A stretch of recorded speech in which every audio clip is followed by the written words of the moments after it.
G'day, welcome to Syddt number 93. Welcome.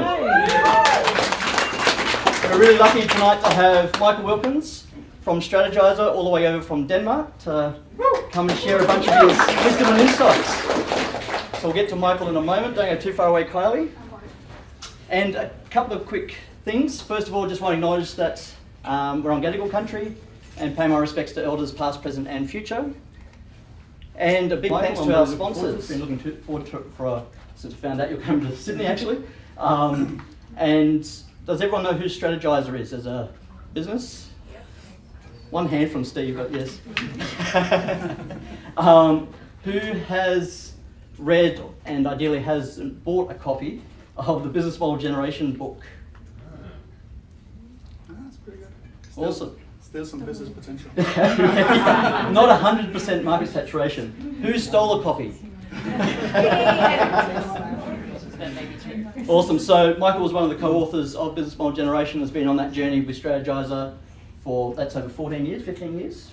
So lots to draw on, lots of experience, and I'm going to get out of the way and hand it over to you. Thank you very much. Welcome, Michael. So I was here in March, and I was speaking at a conference, Corporate Innovation in Action, and after that I met Steve, and we got talking, and he invited me to come here to Sydney. And when I told him I would be here, he said, well, we'll get some people together from some beer and some pizza, and it seems to work. Well done, and thank you. So I'll talk about business model innovation and specifically about resilience as a strategy.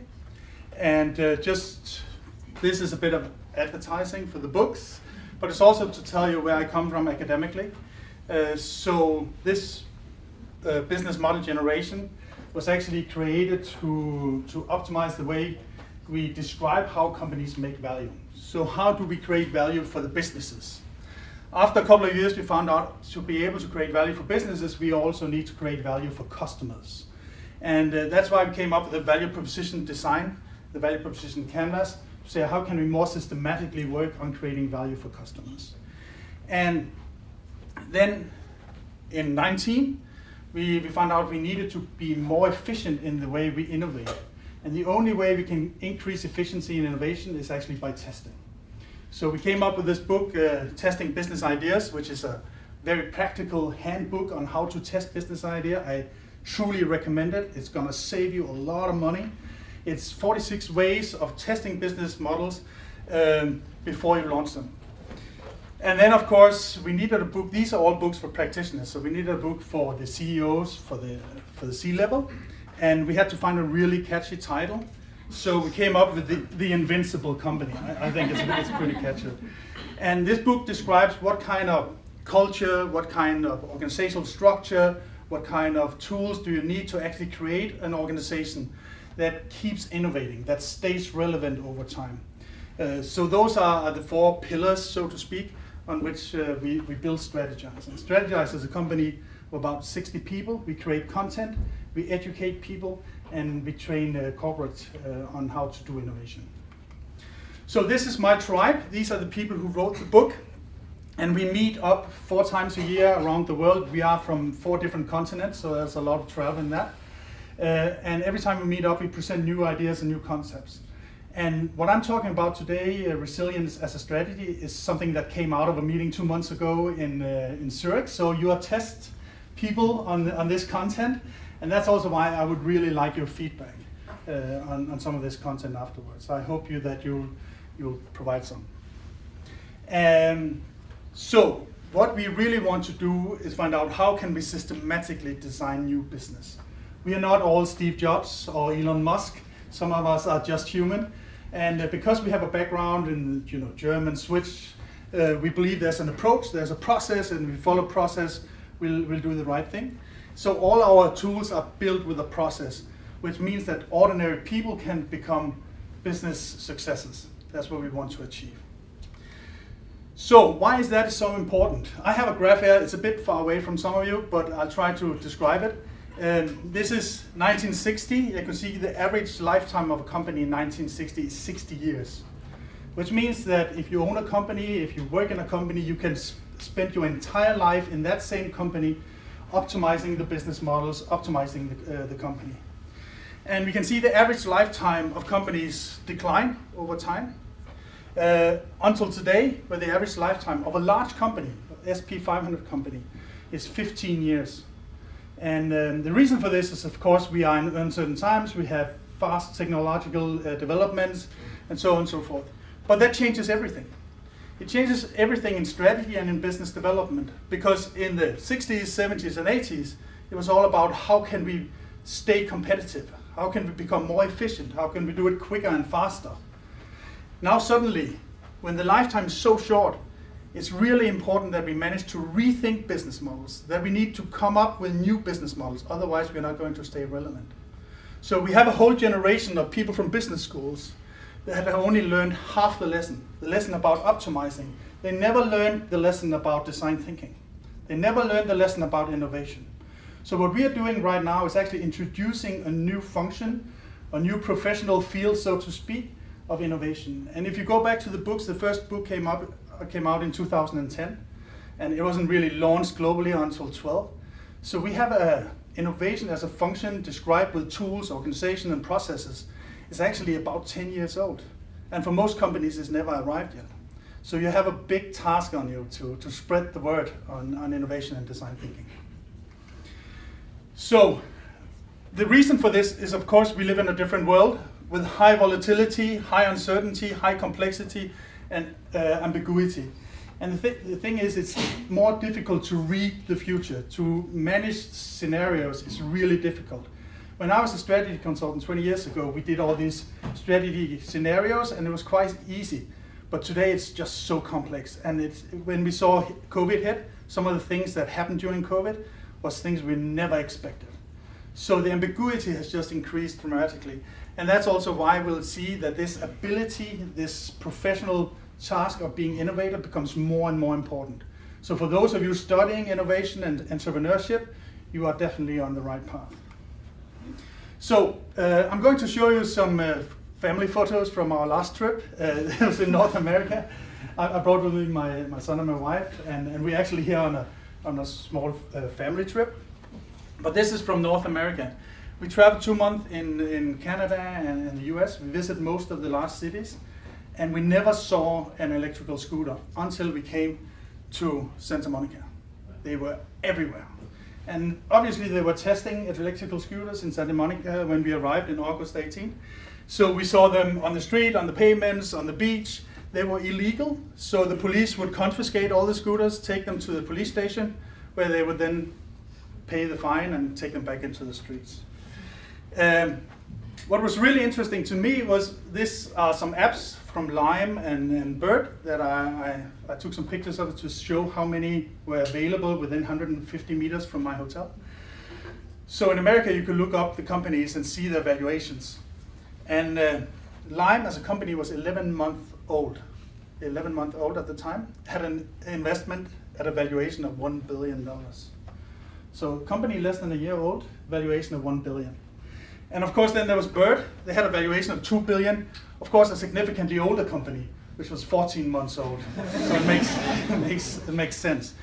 My big question is, how can you create that much value in such a short period of time? I was curious about that, so I deep dove a little bit into the business, and the business model of Lime and Bird consists of 2 elements. One element is the iPhone. Anybody know when the iPhone came out? 2007? Yeah, exactly, 2007. And the other element central to the scooter business is the self-driving scooter. When did we see the first self-driving scooters come out? 2000? 2000? Very close, 1915. And the reason I really love this is to me the essence of business model innovation. We take a technology which is 10 years old, and we take a technology which is 100 years old, we combine those two, and we create immense value in a very short period of time. So this is just to distinguish. We're not talking about technology innovation or something brand new research. We are taking existing elements, rethinking the way we bring them to market, and creating value that way. And that's whether you are B Corp, or non-profit, or you're for-profit, you have this opportunity using these tools to rethink businesses without having to do technology innovation. It also goes the other way. This is BlackBerry, praised as one of the best companies in the world. Even Obama had a BlackBerry and said it was a fantastic tool. 15,000 employees in Canada, and these are the hardware sales from 14 to 16, lost 92% of their sales in less than 2 years. Nobody can adapt to that. So as you can grow very quickly, if you're not staying relevant, if you don't stay competitive, keep cannibalizing yourself, you disappear in no time. So those are the learnings, and that's also why we see this curve going down. So products, technologies, business models, value propositions, they all have an expiry date, like the yogurt in your fridge. So the good thing about yogurt is that the expiry date is on the lid, so you can see it. It doesn't work like that for business. So for business, your only opportunity to stay relevant is actually keep working on your business models. And that's why I would like people to introduce business model innovation as a function. The same way as you have marketing, you have finance, you have HR as functions in your company. I think you need your innovation as a function where people professionalize, they get the power, they get the budgets, they get the time to work professionally on this. So, then there are those who are practically invincible. I'm going to talk about these 5 things today, if we manage. Competing on business models. This is a short introduction to the business model canvas. I don't think I can get around that one today.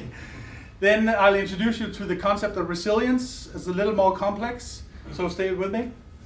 I'll talk about the leadership challenge. I mentioned a little bit about how the CEOs are born in a different age.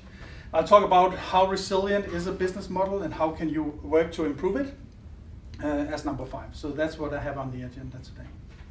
Okay, and if you have any questions, raise your hand and we'll take it as we go, right? Good, competing on business model. I'm going to tell you as my personal introduction to this. In 2005, I got a consulting job for an advertising company in Denmark, one of the large ones. They had been successful for 20, 25 years. It was partner owned, so 10 partners owned the company. And every year they would go to the General Assembly. They would make a profit, so they shared the profit. And they went out and bought a boat or a nice new car, you know, like they do in advertising. And then suddenly they were making a loss. And it means instead of getting this paycheck, extra paycheck, they got an invoice. And that is a very good burning platform for change. Everybody agreed, okay, something needs to change here. So they agreed we want to rethink our business model. And I was hired to actually facilitate that first meeting, partner meeting. And it was probably the worst meeting I've ever held in my career, ever. And it sounded a bit like this. I hope the sound is with us this time. Blah, blah, blah. Blah, blah, blah. Blah, blah, blah, blah. Blah, blah, blah, blah. So it was actually just a bit of blah, blah, blah, because we didn't have the same picture about what a business model was. I had one in my head, and they all had different versions of business models. Some think, oh, it's about our raison d'etre, why we exist. Others said, no, we just have to fire the salespeople and get some new ones in.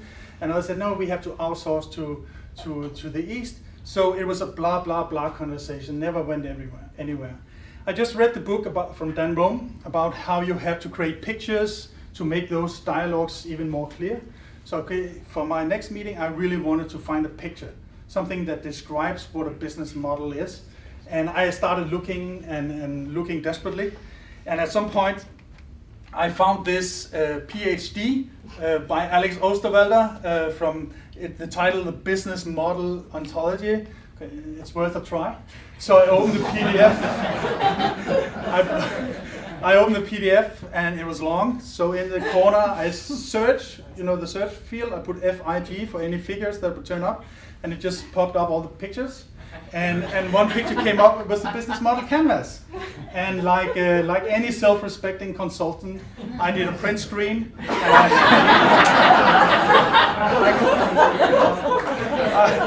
I copied onto a PowerPoint with my logo in the corner. And I went to the client and I said, this is the way we are going to discuss business model innovation at this client. And it worked out really well. Suddenly, So we described the business model canvas of this agency. First, all of it, which was very complex, so we could see that wouldn't work out. So we started actually say, okay, we wanted to focus on 3 areas, which was packaging, which was food, and then it was online marketing. And that focus in that company actually gave them a breakthrough, and they did really well. So even consultants have a conscience, so I thought, okay, I'll call this Alexander guy and told him I stole his work.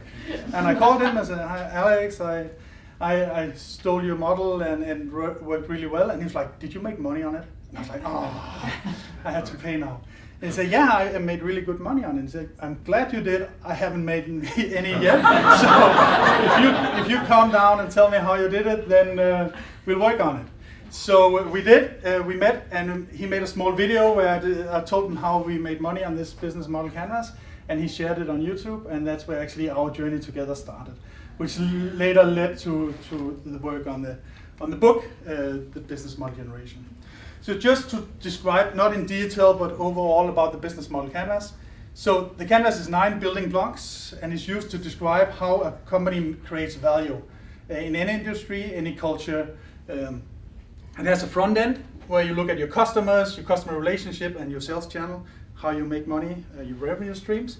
Has a back end that looks about what activities do you need to do well, what resources do you need, what partners do you need to actually create that value proposition. And then of course on the bottom you have the finances. I came from a consultancy background where we did strategy in Excel. So we extrapolated the world more or less. We created a lot of analysis to confuse people, but they rarely worked. So I like this idea of a canvas where you're not trying to calculate the best possible business model. You're actually working with it as a creative tool, design thinking tool. And that's also why it was called a canvas. You see, the painting thing is actually to emphasize this creativity, because if you say there's just 4 different ways of selling, 4 different types of relationships, and so on and so forth, you'll have 268,000 different ways of bringing the same product to market. That means you will never hit the perfect one. And even if you did hit the perfect one, then the world would change, so it wouldn't be perfect anymore. So when we're looking for great business models, we are not looking for something which is stationary. We are looking into a dynamic world where we have to adapt all the time to the changes of regulations, of new technologies, of new customer demands, and so on and so forth. So it's an ongoing thing. That's why we'll never hit the perfect one and can just lean back and say, okay, that's it, we got it. They thought they had it at BlackBerry, and they did for a while. So we use it to describe business models, to challenge them, because we can have a good discussion about how we could do it differently, to redesign, and of course to invent brand new business models. But most importantly, we want to do it systematically. Great.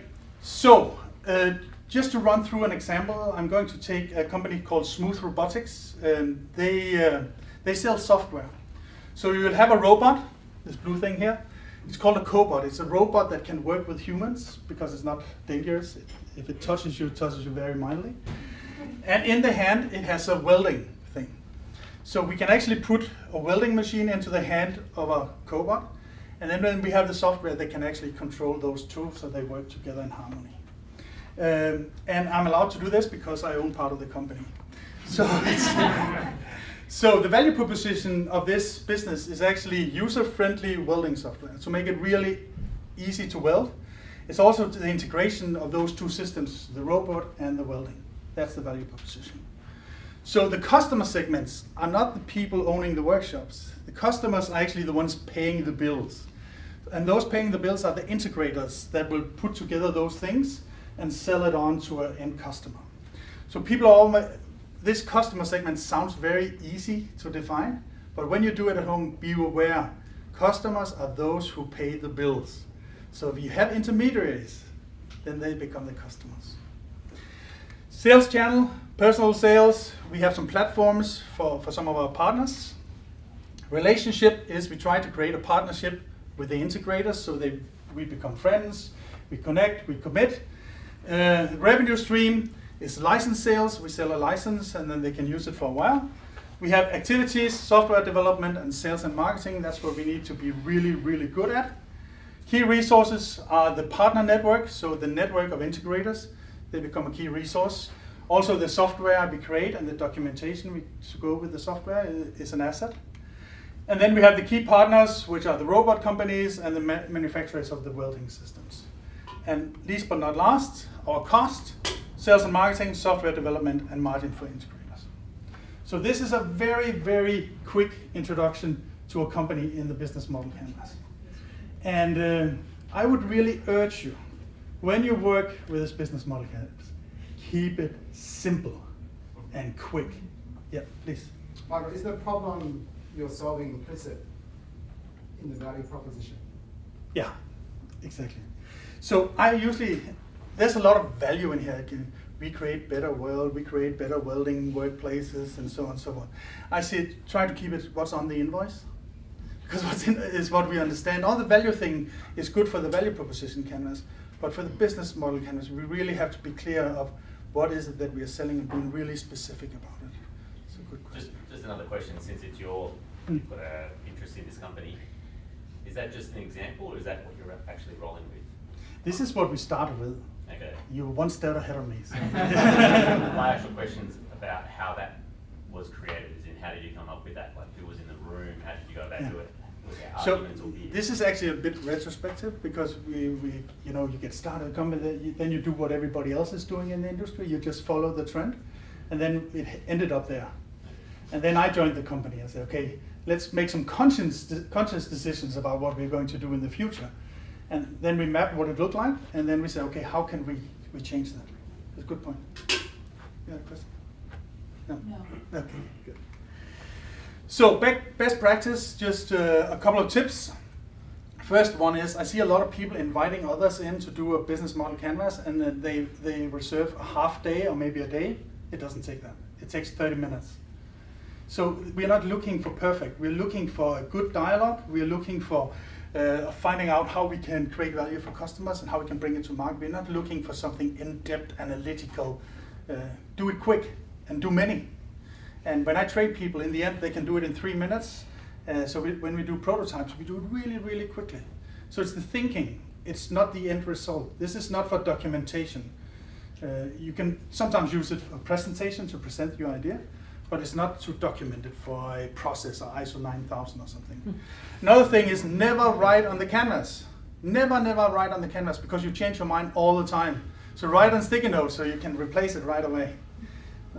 Michael, do you have a sense of how many you might prepare for a business or a proposed business? It varies a lot, but I mean, even when we do a one-time innovation session, it's not unusual we do 20 or 50 for one idea.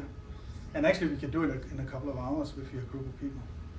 So just have many and have good discussions about which one is better than the other. Yeah?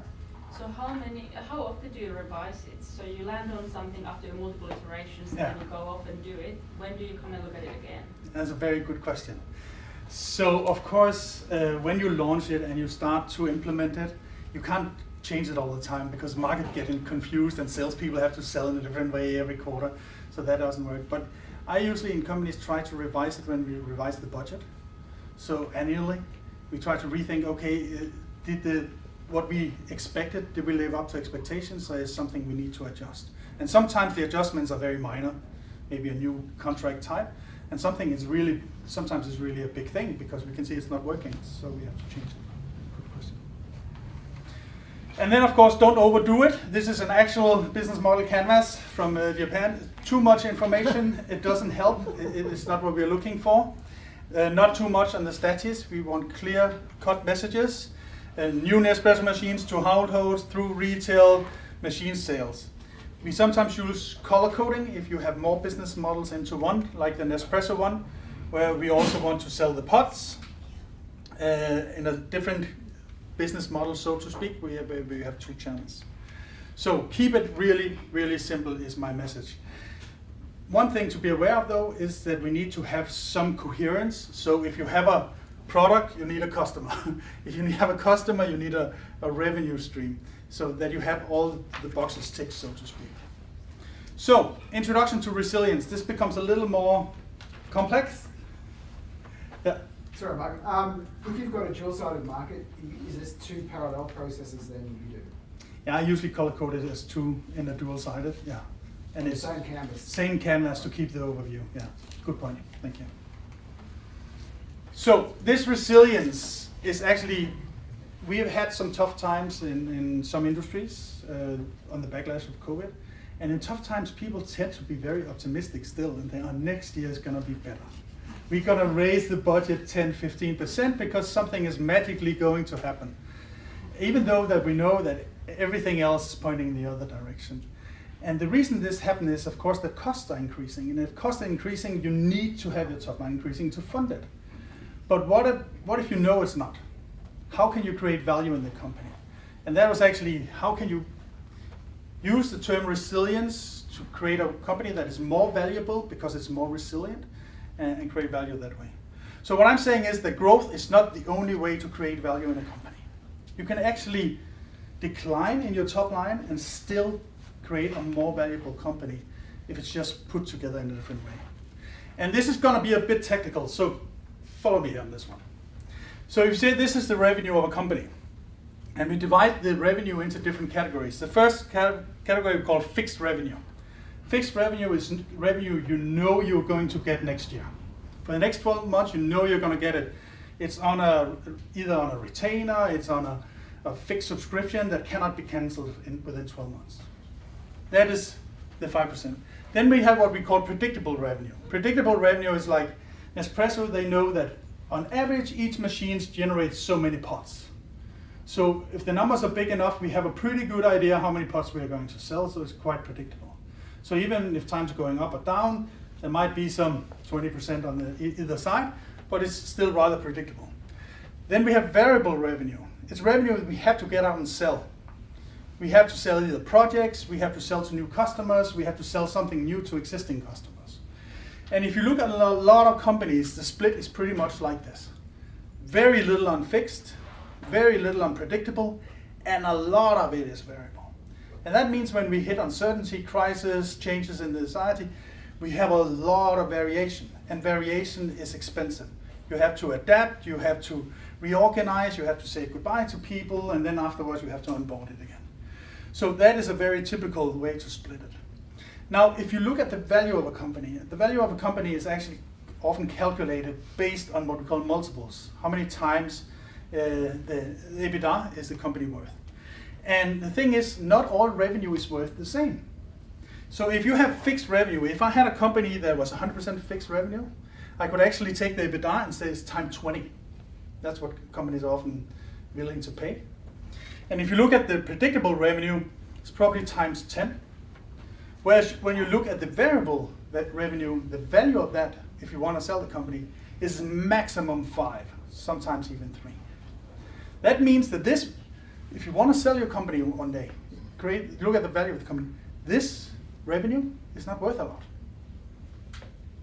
Actually, if you could convert it to this one, it'll be worth 4 or 5 times more. So this is the entire idea. Why do we keep chasing top line instead of converting revenues to something more predictable? Okay?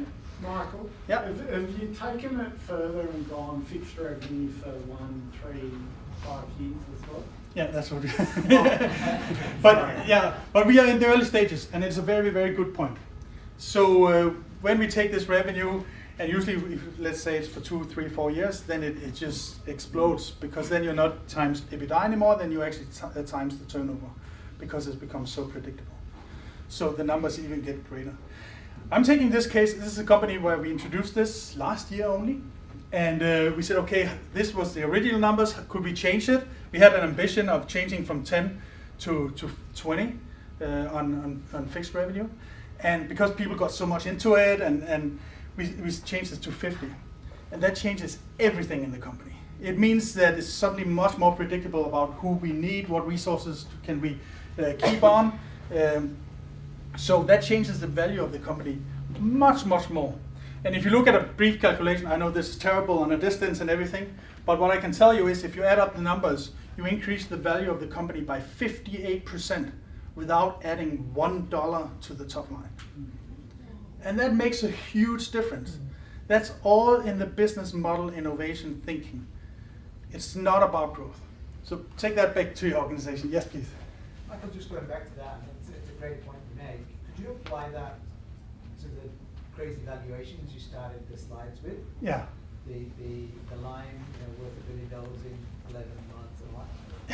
Well, could you apply that, or is that just a political? let me say, the first ones I start out with, I would find it hard to find any argument in the world living up to those valuations. So I have a level where it says, okay, this is common sense, and then some rich guy out of space finds out he wants to pay $1 billion. I can't calculate on that one. No accounting for it. No, there's no accounting for it. But this is the way normal accountants and normal people deal with businesses. So what's the word normal? It's true. So I'm trying to figure out how this works, because if you look at the moment, it's all about subscriptions, right? The hype is about subscriptions.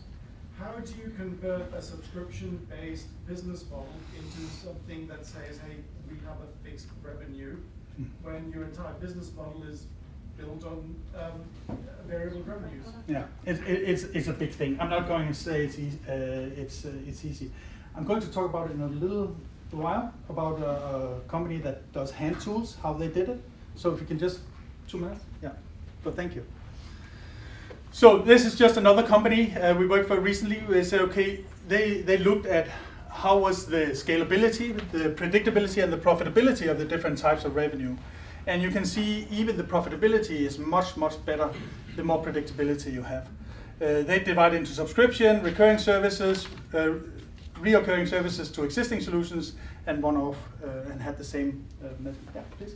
That reorganization of the revenue structure, did you do it theoretically before by reshuffling the business model canvas and then doing some calculations in between and saying this is how it's going to look like, or is the actual revenue stream coming This was out of the change? This was actually actual revenues. So we had a business model canvas. This was the way we did it. We did these calculations. Said it was easier to change the business models. So we changed the business model, implemented that, and then we saw that change of the 58%. Yeah. But the thing is I call those three. You'll find in some companies you'll have 3, 4, 5 different types, and you can attach any evaluations to them that is needed, and you'll have the same calculations. I just want to change your thinking on growth, that growth is not the only way to create value. Okay, leadership challenge. So one of the biggest challenges we have in innovation is to understand that innovation is different things depending on the task. We have divided into, on the right-hand side, we have what we call exploit innovation. Innovation where we optimize the business, like we did in the old days. We do it smarter, we do it more efficient, we cut costs. And then we have explore innovation. That's innovation where we have to do something brand new. We have to come up with something that hasn't been done before. At least it hasn't been done in our organization before. And the reason we want to divide it up is because it has different focuses. Over here, the focus is on cut costing and efficiency. Over here, it's on growth, it's on top line. If you look at the investment philosophy, over here, it's short-term profit. We have to make money so we can pay salaries, investors, and our bills. Over here, we know we are taking a chance. It's VC style, sometimes it's like a lottery, 1 out of 10 is gonna be really great. If we look at the culture and the processes of this, we can see on the existing, it's gonna be linear, it's gonna be execution, it's gonna be business cases that has to be approved. Over here, it's going to be iterative, it's going to be searching, looking for opportunities. It also means the people and the skills are different. Over here, it's process-oriented, detail-oriented people. Over here, it's people who have pattern recognition and can see opportunities. Now, I'm going to ask you, where do 80 to 90% of CEOs in Australia sit on this one? Yeah, I can see one. They sit over here. And that is probably the biggest challenge we have in innovation in general, is that the people who have to evaluate the investments into innovation and the projects in innovation, they have a mindset from the 70s and 80s. So when you're looking for brand new business models, they say, can you create a business case? Business case, I don't even know if the customers want it yet. Can you see what is the return on investment? No clue. So they're asking all the wrong questions. And that leads again to some difficulties in actually getting the budgets and getting also understanding the time it takes to innovate. Because if you start an innovation process, you launch a product and you have to scale that product before it really matters in size, it's going to take 5 to 7 years. And most business leaders don't have 5 to 7 years investment cycles. So those are some of the challenges we see, but we are trying to overcome. And the companies that do really well see this. Yes, please. I just had a question that, one of the things that we're seeing is that the exploit mindset is kind of also driven by the fact that you've got a lot of people who are self-funded retirees who are depending on the shareholder value and the returns. So for them, they're not now investing in a mindset of long term. They're investing in a mindset of getting gains right now. So how do you kind of help your CFOs or of them see that and see the balance? Because you can understand that they also have to deliver that value. Yeah. You are 100% right. And actually, when I was here in March, I was meeting with the board of a big recorded lawyer firm. And I'm telling you, you're not going to succeed on innovation because you're all too old. And when and what I mean by that is that if you are in a law firm and you partner, you are probably around 60 years old, and you're not going to see the fruits of an investment that comes back in 5 to 7 years. You're not going to see it in the money that you're taking out of the company. So it starts with actually creating new incentive models. How did that work out for you? They haven't invited me back. On a related note, do you have any other one-liners or other descriptions? Genuine question though, that addresses the same topic or issue of, I guess, old mindset. Have you found anything that works? I have one that got me in trouble last week in Melbourne. Yeah, I was in the presentation and this woman, she raised her hand to ask me a question about this exploit mindset, and I said, well, actually, the worst thing that can happen to a company is if the CEO gets a good idea. Because if the CEO gets a good idea, they just keep pouring funding in it because they like it, not because it's a good idea that has been tested. What I didn't know was she was a CEO. And the entire room was just, no, don't go. Can't win them all. She liked it though. She thought it was fun. So, just a couple of examples of different types of innovation. Efficiency innovation, which is also important and we have to do, is when Amazon, they introduce robots to their warehouses. It creates efficiency. They were the first ones to do it at large scale, but it's also something you can calculate, whether it's a good idea to do or to not do. Then we have sustained innovation where you're kind of on solid ground with one foot and you're trying to test the waters. Is this going to work? So when they launched the Kindle, they knew all the authors, they had the rights to the books, they knew all the customers quite well. So the question was, are they going to read the books digitally or will they still want it on paper? And they tested that business model and it actually worked out quite well. So that is sustain. You try a new way of launching your product. And then new growth is something entirely new. When they launched Amazon Web Services, completely new competences, completely new customers, completely new suppliers. It's a brand new business model. Became the fastest growing company ever in the world. And the good thing about Amazon is they're quite open and honest about this, that this one worked, yeah, but they also in their letter to the shareholders have a list of all the ones that didn't work. So they don't get perfect ones every single time. This is one out of 100 that actually worked really well and the others flunked. Yeah. Do you mean by explore that it is something, a new category for a particular company or for the industry in general? I think it has to be for the particular company. Yeah, because you can't all come up with something brand new that has never been seen before. But you have to believe that you as an organization is in a special position to do it well and to be competitive in the market. But very good question, thank you. So if we talk resilience, just to launch, how could we think this in ways of resilience? So exploit is like, instead of having these hourly rate, turning your customers into retainer customers. That changes your revenue time. It's quite easy. You say, okay, can you commit to 90% of the budget you had last year? Then I'll give you a 5% discount, or I'll give you 100% certainty that you can have the people that you would like to work with. It's a very easy hands-on thing to actually test in the market and see if the customers want. So it's an exploit mindset. Maybe service agreements, something is sustained. You might have to change the way you deliver services. You might have to change the services a little bit. but it's the same customers, it's probably the same knowledge that you want to provide. But then we came to the Hilti thing. If you want to convert from a product to a service, that is a big thing. So Hilti, they were hand tools, and they would say, okay, how could we convert into a service company where we're not selling hand tools, but providing tools on site when they are needed.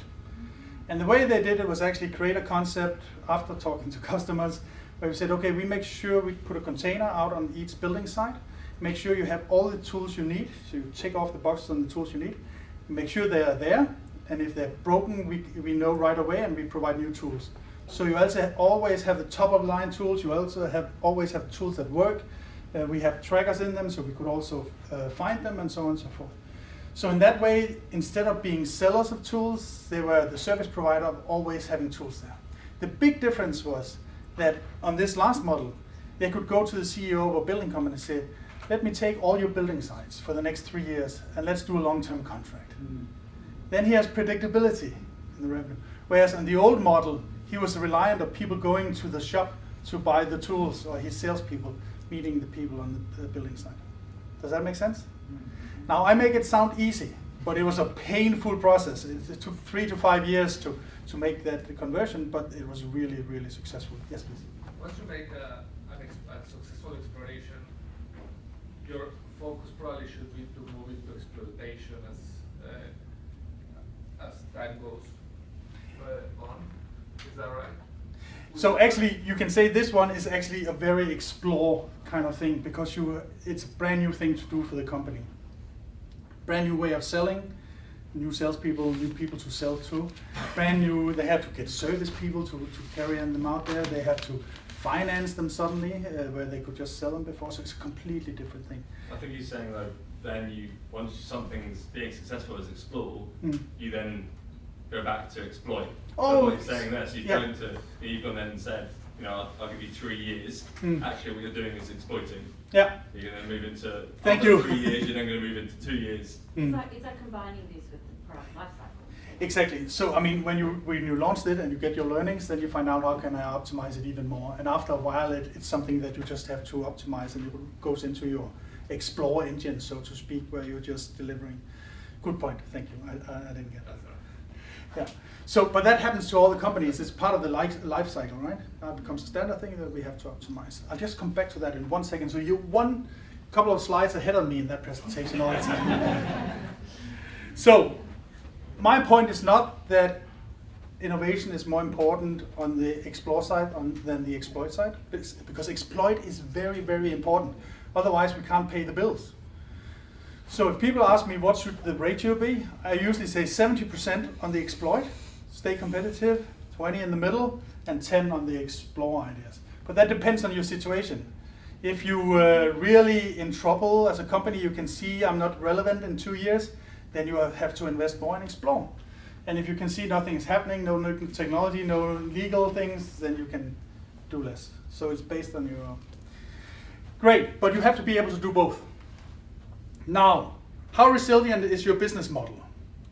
So we have this checklist we use, we call the 7 questions to ask what is the strength of your business model. And one of the things that we measure is switching costs. How easy is it for customers to leave us? As an example, this is Apple, and I have an iPhone. And when I read the book about Steve Jobs, I realized that he was a very bad person. He was an asshole. He was not only to his family, but also to all his colleagues. He was a terrible person. So I thought, no, I'm not going to support this. So I'm going to leave my iPhone, and then I'm going to buy a different phone, which was at the time a Windows phone. I didn't realize the implications of that. Because that meant that all the videos, all the music I ever bought disappeared. It means all the apps that I was integrated to in my work didn't work anymore. So after 25 hours, I had to go back to the IT department and change back. So this switching cost thing can of course be a financial or judicially, but it can also just be the way it's integrated into your work. So it's really a strong model. Recurring revenue is the predictability. So like, I'm in January 1st, how much of my revenue can I predict? And if you're a utility company, where most utility companies almost have some kind of monopoly, then you have very strong predictability. So the more you can create that predictability, the stronger your model is. If we go back to smooth robotics, thank you, and we look at how resilient is that model. First of all, the switching cost was very low. Any integrator could say, no, I'm not going to use your software, I'm going to the neighbor software next month. Or he could just cancel. So very low on switching cost. Recurring revenue, very low. They were not bound to buy anything. They had to have a customer first before they bought from us. So both of them were really low. So we thought, how can we change that? And so what we did was actually, first of all, we changed from license sales to rental. So they rent the software. And they pay an annual fee instead, because then we can hold on to them all the time. The second thing is we started selling to the end customers to own the customer database. Oh, yeah, to end customers. Connecting to end customers actually gave us customer ownership. And then we created a portal where they signed up, so we kind of locked them in. So those were the changes we made after having mapped out the business model and say, how can we improve switching cost, how can we improve resilience over time. So my question to you now is, you've got 120 seconds to discuss with your Syddt neighbor, the organization you are in, how resilient is that model on switching cost? How resilient is that model on recurring revenue? So how easy is it for your customer to leave you? And how predictable is your revenue? Please discuss with your Syddt neighbor. 120 seconds. Go!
Okay, can I have your attention?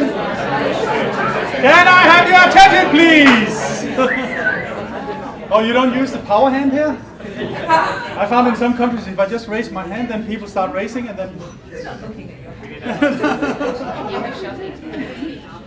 Okay, so on resilience, what did you discuss? We've all come from very different industries, so I actually work in government, so it's an interesting kind of take. Quite resilient in many ways, yeah. Yeah. Depending on departments. Yeah, that's right. Yeah. Constant. Yeah. Other insights on resilience? Somebody realized they had a very low resilience? Yeah. I help advise a company that does a mix of things like stage sets and theatre, and the scaffolding is recurring, good rental. Yeah. But the rest of the business is not this recurring, and so there's a lot of unpredictability, and they could be in a meeting and lose a contract. Yeah. Through a government announcement. So exactly. They could lose millions, literally a third of their revenue. And switching costs, there's nothing built in. Nothing built in. Nothing built in whatsoever. Yeah. So this has been valuable. So, ask yourself that question when you get back to the office. Ask your colleagues this question: how can we improve those? So my next question was, how can you increase resilience in your organization? We're running a little bit short of time, so but I'll still give you 120 seconds. One thing you can do to increase resilience in your company by increasing cost or predictability. 120 seconds. One thing you can do.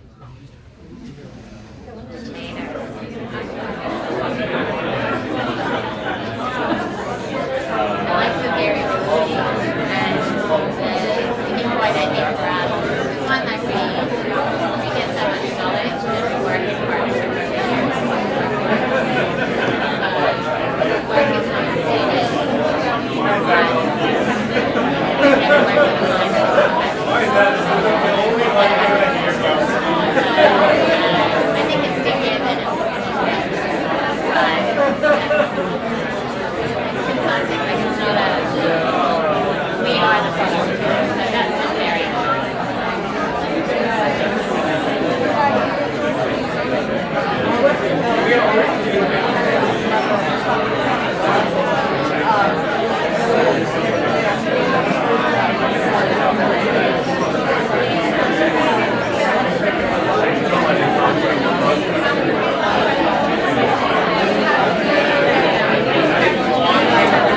Okay, time is up!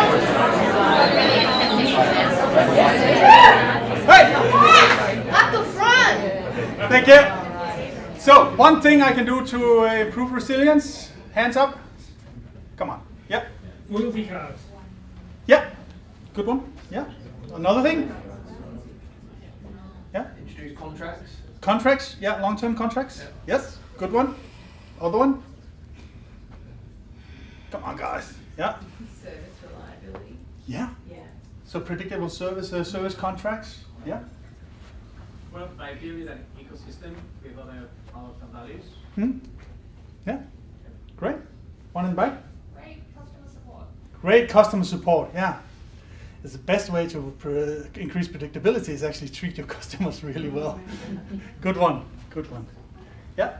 Simplify complex products by, like in terms of something that has a long process or lead time. Yeah. Try either shorten the lead time or make it easier to order. Yeah.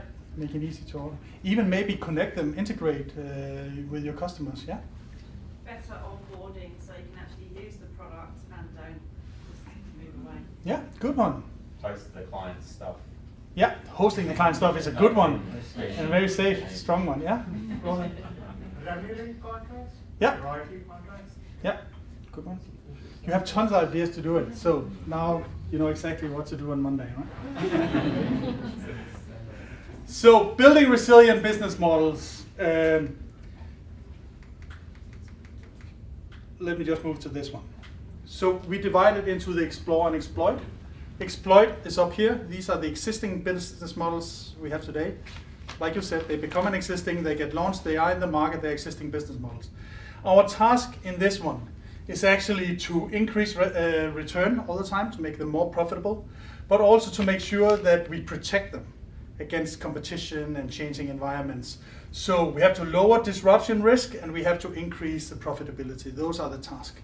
So wherever we place it, we really want to work on them annually or whatever to see if we can make them even better, more profitable and safer. So that's one task. On the other task here, we have an idea box of ideas that we want to launch into the market. And some of them are brand new. Some of them we've been working on years and we've been testing and we have some insights. So here the idea is actually to reduce the risk that it's not going to work. Reduce the risk that is not going to work and enhance the predicted profitability of it. So that's when it's brand new, those are the tasks we have as innovators. Okay, and how do we do that? I usually say that innovation is like sales.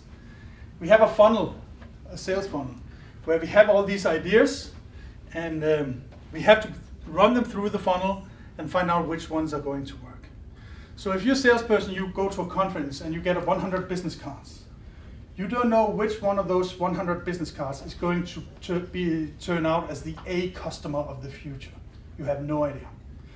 The same thing with business ideas. If I have 100 business ideas here, nobody knows which one, not even on Shark Tank, nobody knows which one is going to be the one that's going to make millions. So the only way we can find out is by testing, reducing the risk that it's not going to work. So we talk to customers, we talk to colleagues, we talk to stakeholders, we ask customers to prepay or buy, we create prototypes. We test and test and test to reduce the risk that it's not going to work and to increase the profitability. And at a certain point, we know customers want it because we tested it. We know we can build it. We tested the technology. We know that it's profitable because we ask what people are willing to pay and we know how much it's going to cost. And then we are ready to launch. Then we are ready to make the big investment, put it into the exploit portfolio where they start actually doing the business. The problem is most people, they get an idea, they take out a loan in the house, they borrow from their friends, and then they start building from day one here, where the risk is really, really high. So don't do that. Don't start any business before you know customers want it, before you know you can build it, before you know it's profitable. And if you don't know how to test it, buy the book. Much cheaper. Great. So this is what it looks in reality. You have all these ideas, all these prototypes and business model canvases, and you just have to cut them off. And actually to kill an idea is a good thing, because you are making sure you're not losing money on that idea. So it's difficult in some organizations. We work a lot for defense and intelligence, and they use taxpayers' money. So when I tell them that they have to kill 90 ideas to get 10 good ones, they say, taxpayers are not going to pay for 90 ideas that we have to kill. I say this is about return on investment. So we don't call it kill ideas, we call it successfully retire ideas. And successfully retire actually means we now know for certain that customers don't want it, or we can't build it, or it's not profitable. And if we know one of those three things are true, then we can say with certainty this is not a good idea, and then we can successfully retire it. So it's very important language here. But it's also important that you've done the work, that you've done the testing. Nobody's going to come back to you and say, I know that people are going to buy it. I don't care what you say. Then you have to be able to show the data. I talked to 80 people. 2 of them wanted it. Your uncle might be one of them, but only 2 other people wanted it, so we're not going to launch it. So you need to be very data-driven on this. So we did some work for Bosch. I don't know if you know Bosch as hand tools and electrical devices. And they actually allowed us to share this data on business models and how many they have to cancel before they get the right one. So I'm going to share it with you now in a video. This is Uwe. My name is Uwe Kirschner. I'm from Bosch Management Consulting. I'm partner for Business Model Innovation. And it's a pleasure to be the Invincible Company of the Month. What you see here is Bosch's research center in Renningen near Stuttgart. It represents Bosch's history, present, and certainly also the future. Traditionally, our organization has been very successful in the development of new technologies and new products. And certainly, this will also remain so in the future. In the year 2015, something very important happened. Our board of management decided to set up a competence center for business model innovation. The challenge was clear. We had to test many innovation ideas in a fast and capital efficient way. We wanted to find the very few innovation projects which have the potential to scale. Now the question to you, in order to reach that number of 19 innovation projects successfully exiting our Bosch Accelerator program, how many projects entered the validation phase? 19 innovation projects, 43, 108, 214, or even 926. What are your thoughts? So this is a question for you guys, and I'm going to ask you in a second. And Frederick is going to document which one you're voting for. How many of you think it's 926? Hands up. Yeah. How many of you think it's 214? Yeah. 108? Fewer hands. 43? Few hands. 19? Okay, one hand. Let's see. Thank you, Red. Yes, you're right. 214 innovation projects entered our validation engine, our Bosch Accelerator program. You've probably read the book, right? Let me give you some additional information around these 214 innovation projects which entered our Bosch Accelerator program. Phase 1 has an average duration of 3 months, including prep time. The average budget is 120,000 euros per team, and this already includes the personnel costs. After a very short period of time, and as I said, 3 months, we are able to successfully terminate 65% of all innovation projects. The remaining projects, in numbers 74, continued their journey in phase 2 of our program. The average team has a budget of 300,000 euros, and again, This includes, on one hand side, the personal costs, but also the costs for the development and iteration of the MVP. And again, at the end of phase 2, a high number of innovation projects can be successfully terminated. We believe it's very important to ask the teams themselves whether they believe they're a go or no-go at the end of phase 1 and also at the end of phase 2 of the program. Because this really brings responsibility to teams, and this also certainly drives cultural change in an organization. The go criteria, which we derive out of most recent methods and tools, are the foundation for a proper decision whether a team should stop or continue their journey. The success rate of the Bosch Accelerator program is around 10%, meaning that only 10% of the innovation projects are successfully exiting our Bosch Accelerator program. Now, you might argue that's a low number. I would disagree, because in explorative and adjacent innovations, you need to accept that the success rate is reasonably low. The purpose of the Bosch Accelerator program is to find those very few innovation projects which really have the potential to scale. Successful organizations need to both. They run a portfolio of their existing core business and also a portfolio of their new business. Many innovation projects won't be successful, but a couple of innovation projects, if we have this proper validation process, should become part of your future core business. And who knows, maybe one or the other innovation project might be even invincible. Great. So, in essence, in conclusion, failure and invention are inseparable twins. And I think that is very, very important communication. If you said one-liners, you're asking for one-liners? That is one. Okay, please do. They go along. But the thing we can do to increase the return on innovation is testing. Because if you look at one project where we had, I don't know, in Denmark we had a company called Better Place. They wanted to launch charging stations in 2012, where you could drive into the charging station with an electrical car, you could change the battery, you could drive out again. And they had these ideas, and they had really rich people behind them, and they spent $1 billion on it. And the thing is, at the time there was 1,400 electrical cars in Denmark. Only one brand in the world created electrical cars where you could actually change the battery. Everybody else had to change it. So there was so much potential for testing, if that was a good idea, and of course it wasn't. So they went bankrupt. And that is not unique to use a lot of money. And even if you're a startup, people, they use too much of their own personal money and their car, their house, mortgage, and everything before they really test. So increasing return on investment in innovation is through testing, in conclusion. Good, closing. I want to talk to you about competing on business models. You remember the business model canvas. Introduction to resilience, the numbers, how it's better to actually increase the predictability and create new growth. The leadership challenge with the explore, the exploit. We have to do all of them, but we have to understand that different mindsets, different skills, different focus.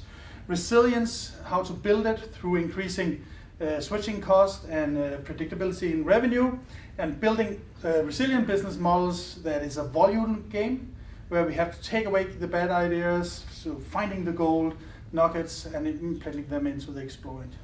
So that's what I wanted to share with you tonight. So we have as innovators, we have three big tasks in organization. One is build organizations which can innovate at pace. That means there's a cultural change, there's organizational change, there's a change of mindset that allows you to actually build an organization which can innovate, is able to innovate. We also have to create new and successful business models. This is not for fun. This is for real. In the beginning, innovation was like for people who go play over there in the room and don't hurt anybody. This is not innovation. Innovation is for real. We have to be the ones that create the growth engines of the companies in the future. So we have to turn out these successful business models so that it's worth making the investment. And the last one is that we have to increase the resilience in this Vuca world. So those are the tasks I'm putting on you when you leave here tonight. So because this is new content, I would really like your feedback. I would like your feedback on some of these questions, which are very small, so I'll read them out loud. Did you get new insights or perspectives? tonight? Yes.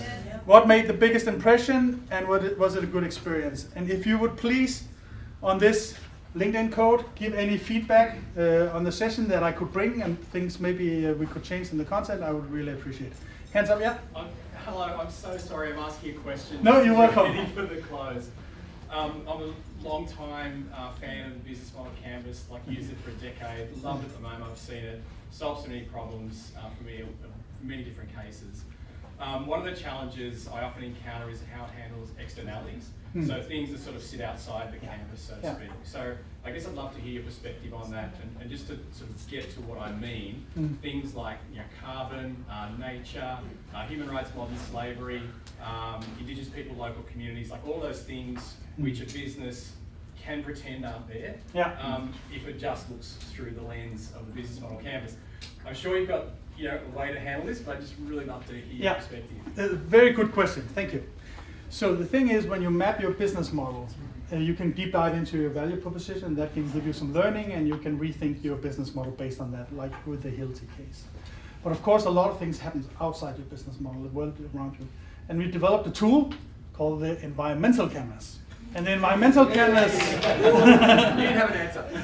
The environmental canvas describes all the things that affect your business model, because as I said in the beginning, this is a dynamic world. And we have 4 forces that really change this. One is, of course, what happens in the market, like preferences, consumer preferences change. Another thing is what happens in the macro environment, oil, labor, demographics, stuff like that. And then we have what happens within technology, what happens within regulation, government.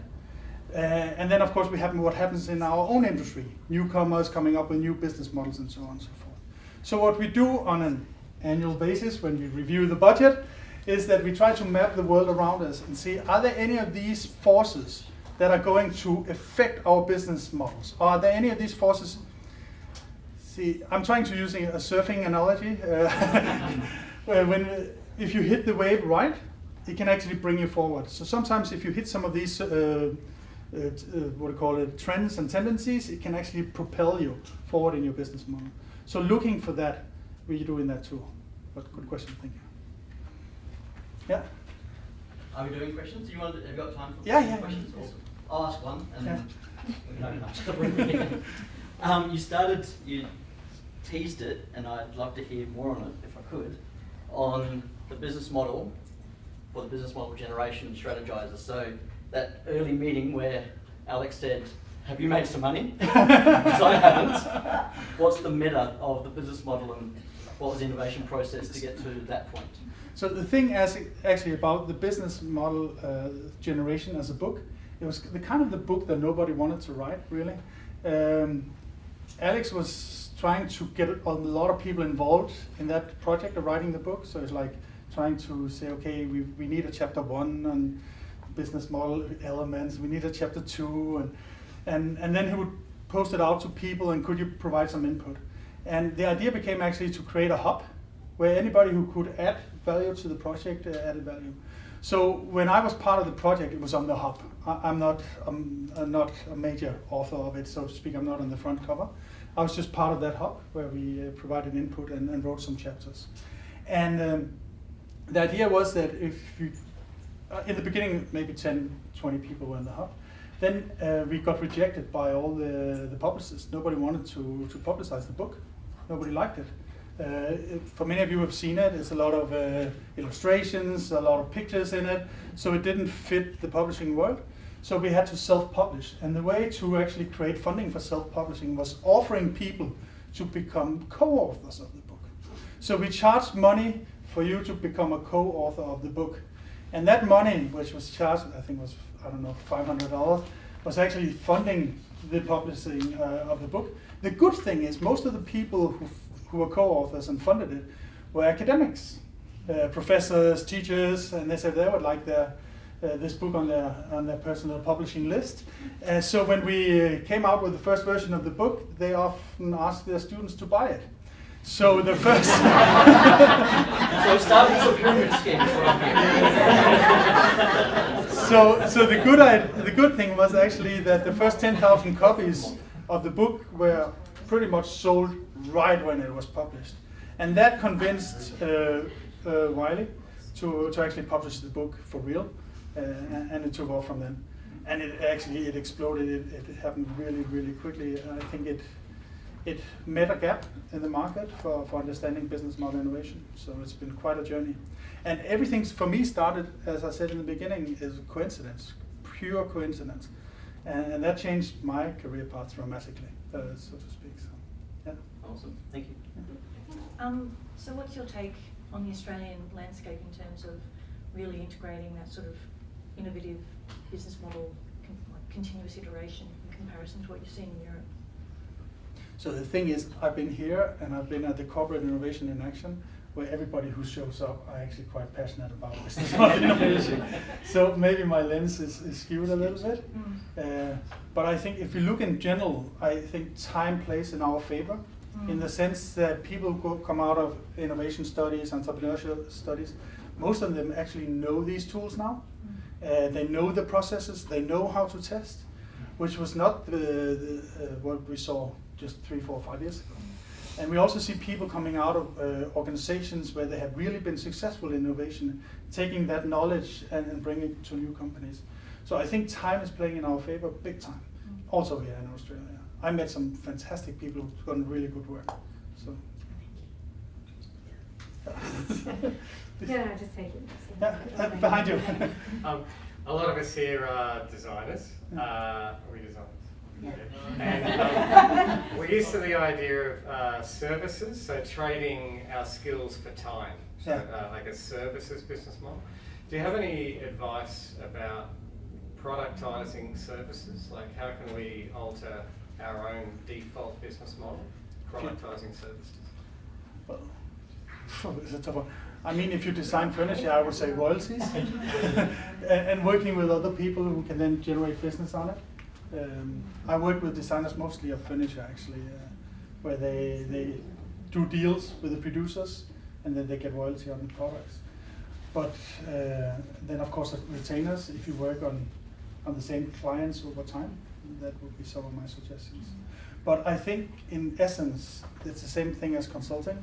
It's actually a shitty business model. Because you have to prove yourself all the time. That's a good one, yeah. Do you guys have a certification process, or? Yeah. Yeah, you do? Yeah. So in order to be certified, people start taking the master classes. We have some master classes that we do. Sometimes physically, but most of the time they're actually done online, where Alex teaches together with Eve, goes through everything. And then every 2 years, we have what we call a boot camp, where people who you have to apply for the boot camp. I think it has 50 seats every 2 years, and then people all meet up in one place. Last time it was in Switzerland in the Alps, and then you work for 7 days, 12 hours a day on business model innovation. But it's mainly for people who has done the work before, either as consultants or corporate innovators in organizations or in a startup. A lot of the hours aren't very Australian friendly ones on our website. No. There is lots of great recorded content on the Australia. Yeah, so the thing is, we have actually made a lot of our content freely available online. So yeah, a lot of it you can just use. Have you got some examples of working in the healthcare sector and with researchers who come up with the most amazing product ideas or research, but then the concept of business model doesn't seem to work in a health context? Yeah, it's difficult. Yeah. I have 2 sisters that are nurses also. The question was, do you have any examples of healthcare system and healthcare innovators who have thought up a great idea, but then it doesn't translate to business? So the thing is, we developed this, actually not from the healthcare, but from the defense, where we call the mission model canvas. And the mission model canvas, the idea is that if you're not doing it for profit, what are you doing it for? And and actually in defense, believe it or not, the thing that is actually is to save lives. Save lives of your own soldiers or save lives of civilians is the main thing. So everything you build is not about profit, but it's about saving lives. And then the rest of the canvas actually looks quite similar. How do you roll out to actually make it implement and make it work? How do you do the stakeholder management? So the canvas is slightly different, but it's actually created for that specific person. Is that in the Invincible book? Mission one? It's not in the Invincible book, but it's online. You can find it on Yeah. strategizer.com, and Yeah. we have videos about And we it. should, so just look for Mission Canvas. Mission Model Canvas. Yeah, okay. Look for Steve Blank or go to pinpointers.dk where you can also find the content. Thank you. So, yeah. Steve? Michael, very often people in an organisation align to the organisational purpose, its principles, its values. Mm. If you then pivot to something else, Yeah. how do you deal with the people side of change within an organisation? Yeah. It's a very good question, because the thing is, when you evaluate a business model, of course you have to evaluate it on whether it's profitable and whether customers like it, but you also have to evaluate based on your strategic fit. Does it actually fit my organization? Should we do that at all? For example, there are things that Strategizer won't do. We don't work for tobacco companies. So there are things that we choose not to do. And for every organization, you have to make sure that it's aligned with your moral compass, with your strategic compass in every single way, every time you do these major transformations. And of course, again, when you do the transformation, it's a big job. You promised me an easy question.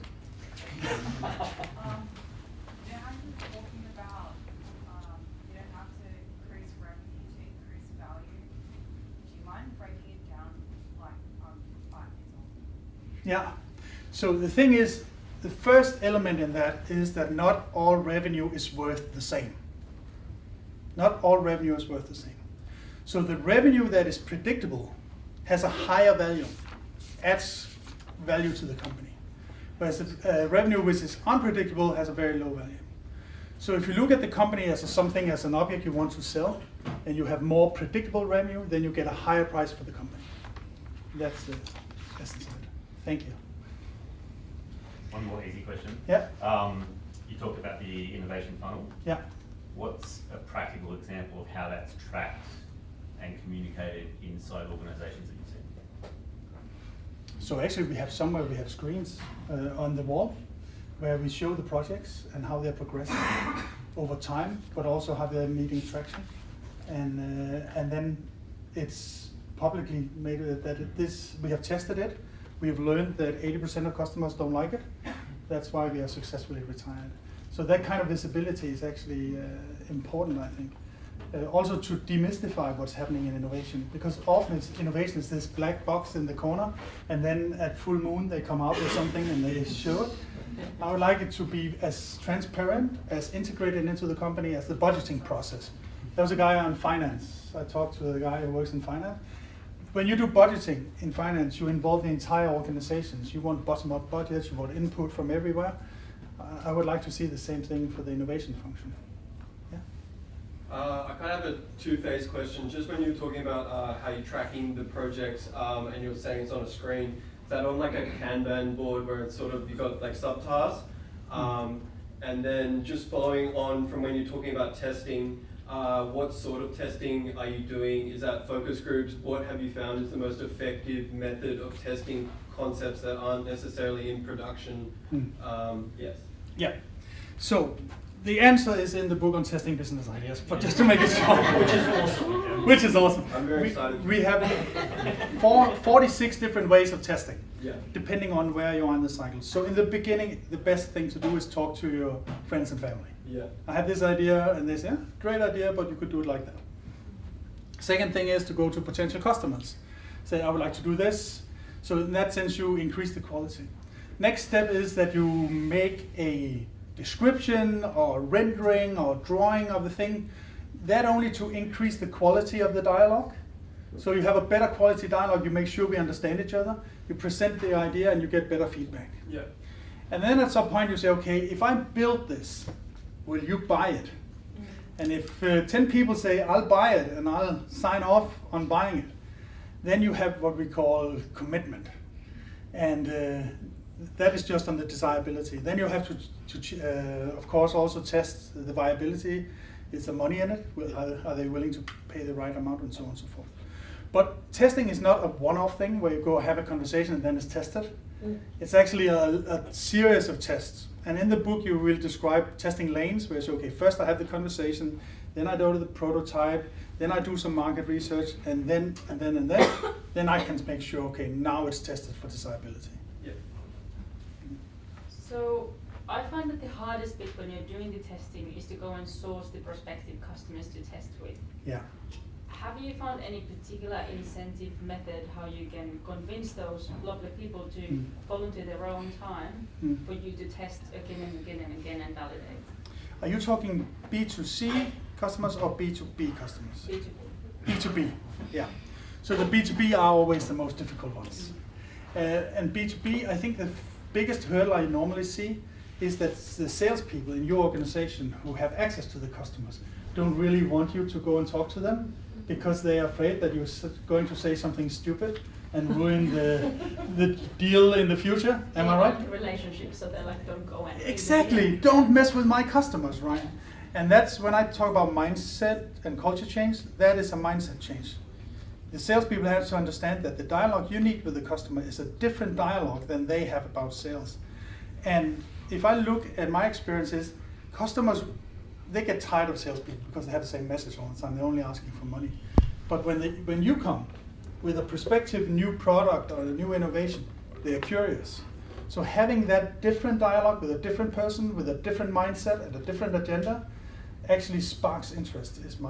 So having that access directly without a salesperson, I think could really help you. That's my experience. Yeah. Curious about the stage gates that you go through, so through that funnel. Yeah. And we've been looking at different models, but do you have a recommended sort of what are the stage gates? Because I guess that has to be very rigorous in terms of how do you get to a 90. Yeah. So Bosch uses the 3 months and then 6 months and so on and so forth. I'm not so rigorous about it, but of course when you're a big organization you have to manage it more clearly. But if you are an SME, small company, then I'm usually quite flexible about it. It's also about the allocation of resources. But if you saw the numbers at Bosch, they're actually able to pull some resources into this. Yeah. Not a lot of people can do that, so we have to be a little more flexible on the time. And I guess what I mean by that is like what determines it's a no-go is Okay, go, yeah. Like at each one. Yeah, so it's actually the things that desirability is, do customers want it? Yeah. If we know that for sure because we have tested it in 3 different ways and they all say yes. Feasibility, can we build it? We have tested it's working, we have a prototype, it actually works. And viability, is it profitable? That is step 1. Yeah. If you have done tests in that and it looks promising, then you move to the next one. And then in the next one, you go more into feasibility usually. Yeah, it's probably the further ones. Yeah, exactly. And that's also where it becomes more expensive. Yeah. Because you have to build stuff. The problem with engineers is that they start by building stuff and then they go to ask the customer afterwards. But we really want you to ask the customers first and build stuff later because building stuff is expensive and takes more time. I've heard 2 models. One's like the people doing low code, no code, then they get to a point where they rebuild and reinvest. Yeah. Versus people who try and create something that is scalable and then they don't need to do that big re. Do you have a perspective on which way? Yeah. That's more software. But I want to invest as little as possible in the beginning because that's where the risk is the highest. So I want to keep investment low. It's all about learning in the beginning.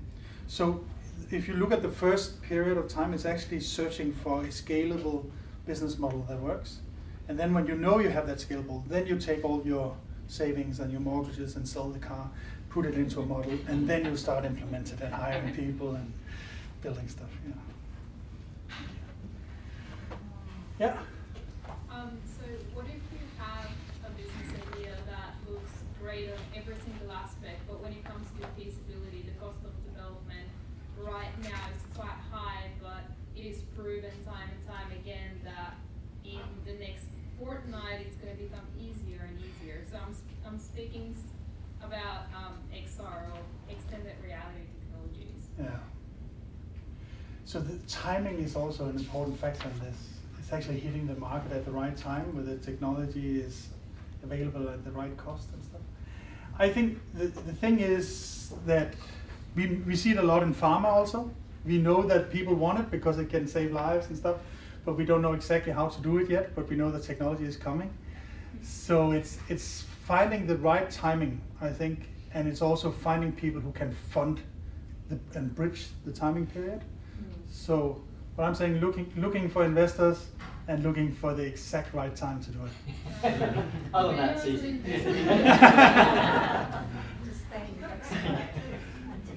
Okay, is that it? Yep. Thank you very much.